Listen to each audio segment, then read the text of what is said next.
Hey guys, welcome back to video classes UP. आज की इस वीडियो में हम मॉर्फोलॉजी ऑफ प्लांट्स के बारे में यानी कि पादपों की आकारिकी के बारे में जानेंगे। जैसा कि अपने पिछले वीडियो में हमने अंतःस्रावी तंत्र इंडोक्राइन सिस्टम क्या होता है उसके बारे में समझा था। उसके पहले जितने भी जीव विज्ञान के टॉपिक्स हैं हमने एक एक करके सब पे चर्चा किया हुआ है एनसीईआरटी 6 to 12 साइंस सीरीज में। प्लेलिस्ट ऑलरेडी तैयार है, अगर आप चाहें तो वहाँ से जाकर देख सकते हैं जीव विज्ञान का हर एक टॉपिक 6 to 12 जो एनसीईआरटी का है। ठीक है, इसके बाद हम फिजिक्स, उसके बाद केमिस्ट्री पर भी एक एक टॉपिक पर भी वीडियो लाएंगे, चर्चा करेंगे हर एक प्रश्न पे। चलिए देखते हैं। हमने ऑलरेडी जीवों का वर्गीकरण हो, कोशिका हो, सूक्ष्म जैविकी से संबंधित जितने भी रोग होते हैं, कंकाल तंत्र, श्वसन तंत्र, पाचन और उत्सर्जन तंत्र, परिसंचरण तंत्र, तंत्रिका तंत्र और पिछले वीडियो में हमने अंतःस्रावी तंत्र, इन सारे टॉपिक्स पे ऑलरेडी चर्चा कर लिया हुआ है। एक एक क्वेश्चन जितने भी बन सकते हैं इन सारे टॉपिक से हमने उस पर डिटेल में चर्चा किया हुआ है, समझा हुआ है। आज के इस वीडियो में हम पादपों की आकारिकी यानी कि मॉर्फोलॉजी ऑफ प्लांट्स के बारे में जानेंगे और इसके बाद की जो वीडियो में हम प्रजनन तंत्र के बारे में पढ़ेंगे कि क्या होता है। चलिए देखते हैं। आगे बढ़ने से पहले अगर आप चैनल पर नए होंगे और वीडियो क्लासेस यूपी को सब्सक्राइब नहीं किया होगा तो प्लीज़ एक बार से चैनल को सब्सक्राइब जरूर कर लेंगे और वीडियो आपको हेल्पफुल लगेगी तो लाइक और शेयर भी कर देंगे। ठीक है, चलिए देखते हैं। पहले क्वेश्चन की ओर बढ़ते हैं। पादप के कायिक अंगों में शामिल नहीं है। आपको बताना है कि पादप के कायिक अंगों में क्या शामिल नहीं है, जड़, तना, बीज या पत्तियां। तो बीज जो है वो पादप के कायिक अंगों में शामिल नहीं होता है। अब पादप के जो अंग है उसको मुख्यतः दो भागों में, हम दो वर्गों में विभाजित करते हैं। कायिक अंग यानी कि वेजिटेटिव ऑर्गन्स जो है और रिप्रोडक्टिव ऑर्गन्स यानी कि प्रजनन अंग। कायिक अंग के अंतर्गत जो है वो उसके अंतर्गत जड़, तना, पत्तियां आदि आते हैं। जड़, तना और पत्तियां ये जो है ये पादप के कायिक अंगों के अंतर्गत आते हैं। जबकि जो रिप्रोडक्टिव ऑर्गन्स होते हैं, प्रजनन अंग, उसके अंतर्गत बीज, फल तथा जो पुष्प होते हैं वो शामिल किए जाते हैं। इसीलिए बीज जो है वो पादप के कायिक अंगों में शामिल नहीं बल्कि किस में शामिल होता है, रिप्रोडक्टिव ऑर्गन्स यानी कि प्रजनन अंग में ये शामिल होता है। इसके अलावा फल और पुष्प भी बीज के प्रजनन अंग के अंदर आते हैं। नेक्स्ट क्वेश्चन की ओर बढ़ते हैं। वृक्ष की आयु का निर्धारण कैसे किया जाता है? इसके भार के द्वारा, इसकी ऊंचाई के द्वारा, वार्षिक वलयों की संख्या के आधार पर या जड़ों की लंबाई के द्वारा। किसके द्वारा वृक्ष की जो आयु होती है उसका निर्धारण किया जाता है?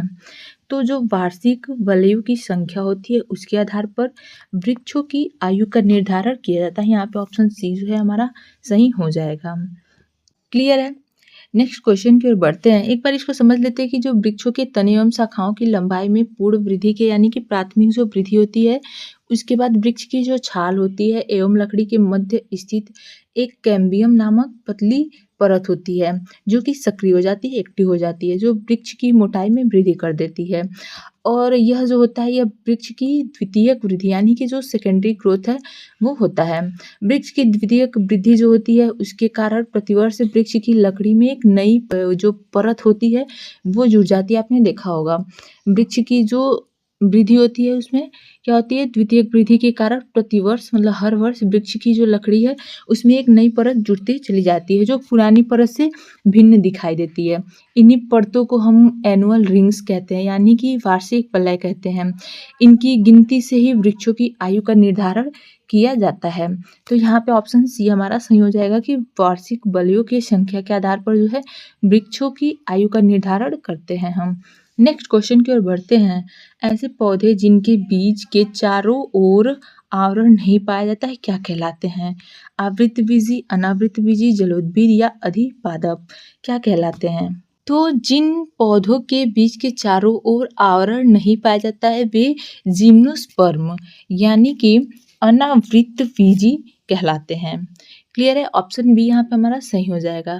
इन पर जो होता है पुष्प नहीं आते हैं और इनके जननांग जो होते हैं प्रायः एक लिंगी होते हैं और इनका परागण यानी कि पॉलिनेशन जो है वो वायु के द्वारा होता है। जैसे चीड़ हो गया, देवदार हो गया, फर्स एक स्प्रूस होता है वो हो गया, ये सभी जो हैं पादप अनावृतबीजी पादप होते हैं। क्लियर है? नेक्स्ट क्वेश्चन की ओर बढ़ते हैं। आवृतबीजी पादप, अब यहाँ पे पूछा है कि आवृतबीजी पादपों के विषय में असत्य कथन है। पहला है इनमें पुष्प पाए जाते हैं, इनके बीज फलों के भीतर बंद होते हैं, इनको एक बीजपत्री तथा द्विबीजपत्री नामक दो वर्गों में बांटा गया है, इनका संवहन तंत्र अल्प विकसित होता है। आपको बताना है इनमें से कौन सा कथन असत्य है। बाकी 3 सत्य होंगे, उसको भी आप नोट करते हुए चलेंगे और एक असत्य होगा। तो यहाँ पे जो ऑप्शन डी में लिखा है कि इनका संवहन तंत्र जो है वो अल्प विकसित होता है, ये कथन जो है वो आवृतबीजी के बारे में असत्य है, यानी कि एंजियोस्पर्म के बारे में असत्य कथन है। आवृतबीजी पादपों में बीज फलों के भीतर ही विकसित होते हैं। इन पादपों पर पुष्प आते हैं, इसलिए इन्हें सपुष्पीय पादप भी हम कहते हैं। तो इस चीज़ को भी आप नोट करेंगे कि सपुष्पीय पादप किन्हें कहते हैं, इन्हें ही कहते हैं, क्योंकि इन पादपों पर पुष्प आते हैं। इनके बीजों में 1 अथवा 2 बीजपत्र पाए जाते हैं। इसी आधार पर इन्हें हम एक बीजपत्री यानी कि मोनोकॉट तथा द्विबीजपत्री जो होते हैं यानी कि डाइकॉट नामक इन दोनों ही वर्गों में विभाजित किया गया है। आवृतबीजी पादपों में पूर्ण विकसित संवहन तंत्र यानी कि जो जाइलम एवं फ्लोएम होता है वो पाया जाता है, न कि अल्प विकसित। यहाँ पे दिया है कि अल्प विकसित संवहन तंत्र होता है, नहीं, इनमें पूर्ण विकसित संवहन तंत्र यानी कि जाइलम और फ्लोएम पाए जाते हैं।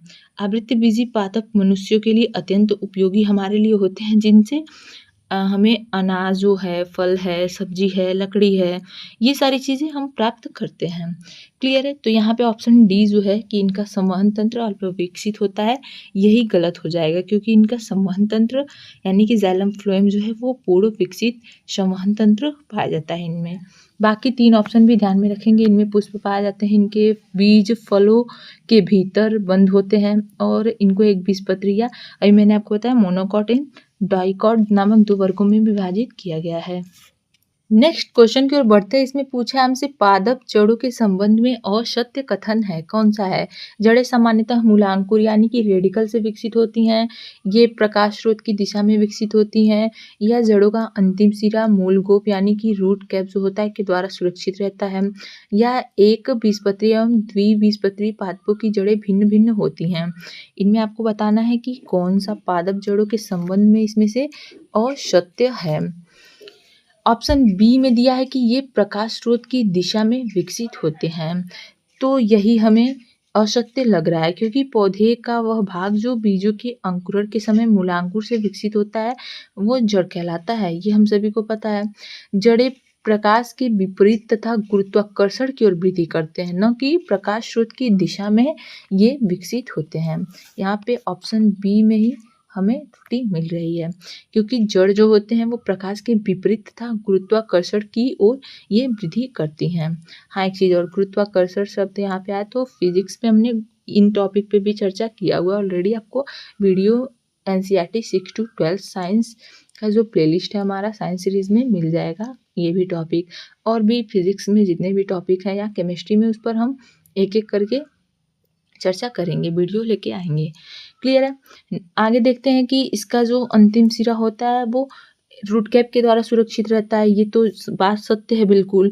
उसके बाद एक बीजपत्री में अवस्थानिक जड़ें भी ध्यान रखेंगे और द्विबीजपत्री पादपों में मूसला जड़ें पाई जाती हैं, ये ऑप्शन तो सही है हमारा, ये भी सही है। असत्य कौन सा है? बी है। लेकिन इस चीज़ को नोट करेंगे कि जो एक बीजपत्री होते हैं उनमें अवस्थानिक जड़ें होती हैं तथा जो द्विबीजपत्री होते हैं उनमें मूसला जड़ें, जो टॉप रूट्स होते हैं वो द्विबीजपत्री में पाए जाते हैं। ठीक है, क्लियर है? नेक्स्ट क्वेश्चन की ओर बढ़ते हैं। ऐसी जड़ें जो मूलांकुर के अतिरिक्त किसी अन्य भाग से विकसित होती हैं कहलाती हैं, क्या कहलाती हैं? मूसला जड़ें, अवस्थानिक जड़ें, प्राथमिक जड़ें या द्वितीयक जड़ें। तो ऐसी जड़ें जो रेडिकल के अतिरिक्त किसी अन्य भाग से विकसित होती हैं वो अवस्थानिक जड़ें कहलाती हैं। अवस्थानिक जड़ें अभी हमने समझा कि एक बीजपत्री जो होते हैं उनमें अवस्थानिक जड़ें पाई जाती हैं। इसको अच्छे समझते हैं कि जो बीज होता है, बीज के मूलांकुर के अतिरिक्त पौधे के किसी अन्य भाग से जो जड़ें विकसित होती हैं उन जड़ों को हम अवस्थानिक जड़ें कहते हैं। इन्हें रेशेदार जड़ें भी कहा जाता है, फाइब्रस रूट्स भी इन्हें हम कहते हैं अस्थानिक जड़ों को। क्या कहते हैं? रेशेदार जड़ें, यानी कि फाइब्रस रूट्स भी कहते हैं इसको हम। अस्थानिक जड़ी पौधों को यांत्रिक सहारा देने, भोजन संग्रहण करने तथा अन्य जो भी जैविक क्रियाएं होती हैं उनके लिए अनेक प्रकार से ये जो है वो रूपांतरित हो जाती हैं। क्लियर है ये सारे पॉइंट्स? यानी कि जो ऐसी जड़ें जो मूलांकुर रेडिकल के अतिरिक्त किसी अन्य भाग से विकसित हो रही हैं उन्हें हम अस्थानिक जड़ें कहते हैं। इसको हम रेशेदार जड़ें, फाइब्रस रूट्स के नाम से भी जानते हैं। नेक्स्ट क्वेश्चन है, निम्नलिखित में से किसे रेशेदार जड़तंत्र कहा जाता है? अस्थानिक जड़तंत्र को, मूसला जड़तंत्र को, तरकु रूप जड़तंत्र को या कुंभी रूप जड़तंत्र को? तो जो अस्थानिक जड़तंत्र होता है उन्हें अभी हमने आपको बताया कि अस्थानिक जो जड़ है उन्हें हम फाइब्रस रूट्स भी कहते हैं, यानी कि रेशेदार जड़ भी कहते हैं। तो ऑप्शन ए के साथ हम जाएंगे। ये जो होते हैं वो एक बीजपत्री पादपों तथा फर्न में पाए जाते हैं। इन जड़ तंत्र में सामान्यतः तने से ही शाखित जड़ें, यानी कि जो ब्रांचिंग होती है उनसे विकसित होती हैं। ये जड़ें भूमि की सतह के समीप ही वृद्धि करती हैं और घास तथा नारियल के पौधों में रेशेदार जड़ आप देख सकते हैं। रेशेदार जड़ तंत्र पाया जाता है घास तथा नारियल के पौधों में। क्लियर है? नेक्स्ट क्वेश्चन की ओर बढ़ते हैं। यहाँ पे हमसे सूची 1 को सूची 2 से सुमेलित करने के लिए सही कूट का चुनाव करने के लिए कहा है। सूची 1 दिया है आपका पत्ता गोभी, आलू, गाजर, शिमला मिर्च। सूची 2 में दिया है फल, तना, पत्ती, जड़। आपको बताना है कि इसमें से पत्ता गोभी क्या है, फल है, तना है, पत्ती है कि जड़ है, आलू क्या है, गाजर क्या है और शिमला मिर्च क्या है। तो यहाँ पे सुमेलित करना है हमको सूची 1 को सूची 2 से। क्लियर है? तो सबसे पहले देखेंगे कि पत्ता गोभी क्या है। पत्ता गोभी जो है वो सबको पता है, नाम में ही पत्ता है तो क्या है, पत्ती है। ए का आएगा 3 में। इसके बाद आलू पूछा है आपसे क्या है, तो आलू अक्सर पूछता है कि क्या है, तो आलू जो होता है वो तना होता है। आलू हो गया, गन्ना हो गया, ये सभी क्या है, ये तना के अंतर्गत आते हैं। ठीक, और ये जो पत्ता गोभी, पालक, ये सभी पत्तियां हैं तो पत्तियों के अंतर्गत आती हैं। अब गाजर बताना है आपको क्या है, तो गाजर और मूली जो होते हैं वो जड़ होते हैं। गाजर, मूली ये सभी क्या होते हैं, जड़ होते हैं। शिमला मिर्च क्या होता है, शिमला मिर्च, टमाटर, ये सभी जो है वो फल होते हैं। यहाँ पे अब फल ही बचा हमारा तो फल में ही जाएगा, लेकिन पत्ता शिमला मिर्च और टमाटर जो होते हैं ये सभी फल होते हैं। फूल में आपका फूल गोभी हो गया, ब्रोकली वगैरह ये सभी फूल में आते हैं। बीज में आपका मक्का हो गया, चाहे मटर हो गया, गेहूँ, चावल, ये सभी बीज के अंतर्गत आते हैं। तो यहाँ पे बस हमें सुमेलित करना था। नेक्स्ट क्वेश्चन की ओर बढ़ते हैं। मूसला जड़ों के विषय में और सत्य कथन की पहचान करना है यहाँ पे कि मूसला जड़ों के विषय में कौन सा इसमें से कथन जो है वो असत्य है। बताएंगे ये जड़ें बीज के मूलांकुर से विकसित होती हैं या ये जड़ें प्रायः द्विबीजपत्री पादपों में पाई जाती हैं या गाजर, चुकंदर, मूसला जड़ों के परिवर्तित रूप हैं। मूसला जड़ें कंदील जड़ें स्तंभ मूल, अपस्तंभ मूल के रूप में परिवर्तित हो जाती हैं। असत्य कथन की पहचान करना है तो यहाँ पे ऑप्शन डी जो है वही हमारा असत्य है, बाकी तीनों तो सत्य हैं। ये जड़ें बीज के मूलांकुर से विकसित होती हैं और प्राय द्विबीजपत्री पादपों में पाई जाती हैं। गाजर, चुकंदर जो है ये मूसला जड़ों के परिवर्तित रूप होते हैं। तो ऑप्शन डी यहाँ पे हमें जो है वही असत्य दिख रहा है।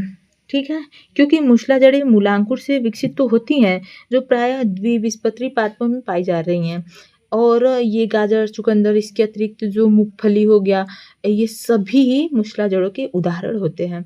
मूसला जड़ें जो होते हैं वो तर्करूप, कुंभी रूप, शंकु रूप, पिंडक जो जड़ होते हैं उनके ट्यूबरकुलेटेड रूट्स तथा श्वसन मूल के रूप में रूपांतरित हो जाती हैं, जबकि कंदील जड़ें जो होती हैं वो स्तंभ मूल और अपस्तंभ मूल आदि अस्थानिक जड़ों के रूप में रूपांतरित होती हैं। तो यहाँ पे क्या दिया है कि मूसला जड़ें, कंदील जड़ें स्तंभ मूल, अपस्तंभ मूल के रूप में परिवर्तित हो जाती हैं। तो यही ऑप्शन जो है हमारा असत्य हो गया। क्लियर है? नेक्स्ट क्वेश्चन की ओर बढ़ते हैं, क्योंकि ये जो है ये अगर यहाँ पे यहीं पे मूसला की जगह अस्थानिक जड़ें लिखा रहता तो हमारा ये ऑप्शन सही होता, लेकिन यहाँ पे मूसला जड़ें ये नहीं, अस्थानिक जड़ें न होकर यहाँ पे मूसला जड़ें लिखा है तो असत्य हो गया हमारा। नेक्स्ट क्वेश्चन की ओर बढ़ते हैं। निम्नलिखित में से किस पादप एवं उसके जड़ रूप का सही सुमेल नहीं है? टहलिया, बरगद, रबड़, मक्का, गन्ना, आम, अदरक। आपको बताना है इसमें से कौन सा जो है वो सही सुमेल नहीं किया गया उसके जड़ के बारे में। डहेलिया का दिया है कि इसमें पुलकित जड़ें होती हैं, तो सही लग रहा है हमें। डहेलिया में तो पुलकित जड़ें ही होती हैं। बरगद, रबड़ में स्तंभ मूल होते हैं। मक्का, गन्ना में अस्तंभ मूल होते हैं।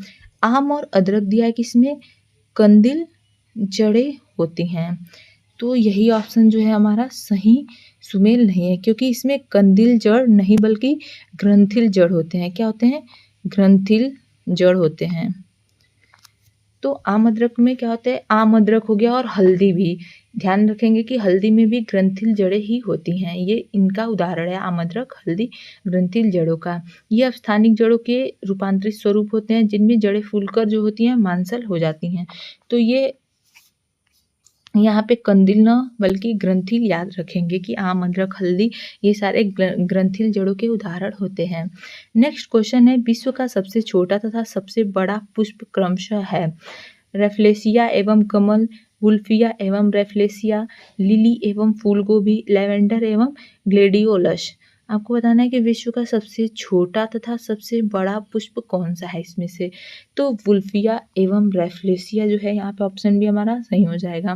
विश्व का सबसे छोटा जो पुष्प है वो वुल्फिया है, और जिसे वाटरमिल अथवा डकविक भी कहा जाता है। क्या कहा जाता है? वाटरमिल, और इसको डकविक के नाम से भी जानते हैं वुल्फिया को। तो ये विश्व का सबसे छोटा पुष्प होता है, जबकि जो रेफ्लेसिया है ये विश्व का सबसे बड़ा पुष्प होता है, जिसका भार लगभग आपको 10 किलोग्राम तथा इसका व्यास लगभग जो होता है वो 100 सेंटीमीटर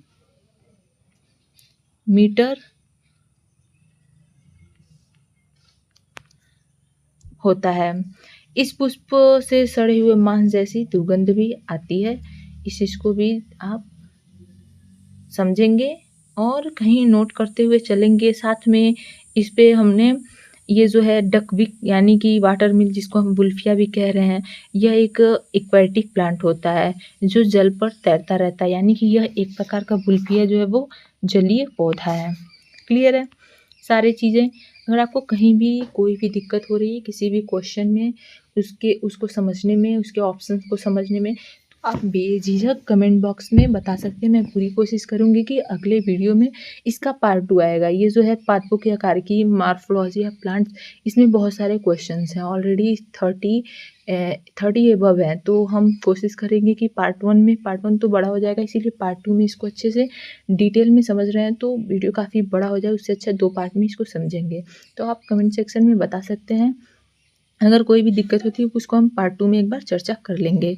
ठीक है, इसको समझते हैं। नेक्स्ट क्वेश्चन को, पादपों के तनों से संबंधित सत्य कथन की पहचान कीजिए। अब असत्य नहीं, इसको ध्यान रखेंगे, सत्य कथन पूछा है यहाँ पे। पादपों के तनों से संबंधित, तनों का विकास प्रांकुर से होता है। ये सामान्यतः प्रकाश की ओर तथा भूमि की विपरीत दिशा में विकास करते हैं। तनों पर पर्व यानी कि नोड्स जो होता है तथा पर्व संधियां यानी कि इंटर नोड्स पाई जाती है, या उपर्युक्त सभी। तो ऑप्शन डी जो यहाँ पे हमारा है उपर्युक्त सभी, ये सभी कथन ही पादपों के तनों के बारे में सत्य कथन है। यानी ये तनों का विकास प्रांकुर से होता है।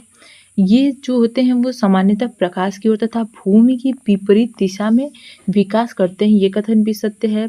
तनों का पर्व यानी कि नोड्स तथा इंटर नोड्स पर पाई जाती है, ये सारे कथन ही सत्य हैं। क्लियर है।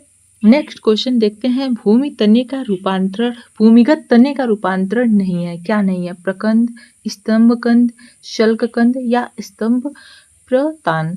तो स्तंभ प्रतान जो है वो भूमिगत तने का रूपांतरण नहीं है। ऑप्शन डी यहाँ पे हमारा सही हो जाएगा। पौधों के तने का वह भाग जो भूमि के अंदर पाया जाता है उसको हम लोग अंडरग्राउंड स्टेम यानी कि भूमिगत तना कहते हैं। प्रतिकूल परिस्थितियों में ये भोजन संग्रहण के कारण ये जो तने होते हैं वो मोटे एवं मांसल हो जाते हैं। ठीक है, तो ऑप्शन डी जो हमारा स्तंभ प्रतान है वो भूमिगत तने का रूपांतर नहीं है। अब इसका रूपांतर समझते हैं। प्रकंद का एग्जाम्पल ध्यान रखेंगे, हल्दी हो गया, अदरक, केला, फर्न, ये सब प्रकंद के एग्जाम्पल समझेंगे। स्तंभ कंद जो है उसमें आलू डहेलिया आते हैं, और सल्क कंद जो है यानी कि बल्ब में प्याज और लहसुन आते हैं। एक और होता है घनकंद कॉर्म जिसे हम कहते हैं, जिसमें केसर का पौधा, और एक होता है जिमीकंद, ये सारी चीज़ें उसमें आते हैं। तो यहाँ पे स्तंभ प्रतान हमारा ऑप्शन सही हो जाएगा। और नेक्स्ट क्वेश्चन है आज का आखिरी सवाल भी में भी ये है, क्योंकि इसके बाद अभी बहुत सारे क्वेश्चन हैं जिसको समझने के लिए अभी वीडियो काफ़ी लंबी चली जाएगी, इसीलिए इसको हम अगले वीडियो में नेक्स्ट पार्ट 2 में समझेंगे। तो इसको हम लास्ट एक क्वेश्चन समझ के और फिर अगले वीडियो में बाकी के जो भी क्वेश्चन है उसको उस पर चर्चा करेंगे। तो उसके लिए जुड़े रहेंगे चैनल से, ताकि पार्ट 2 भी आपको ईजिली मिल जाए। ठीक है, तो आज का आखिरी सवाल देखते हैं।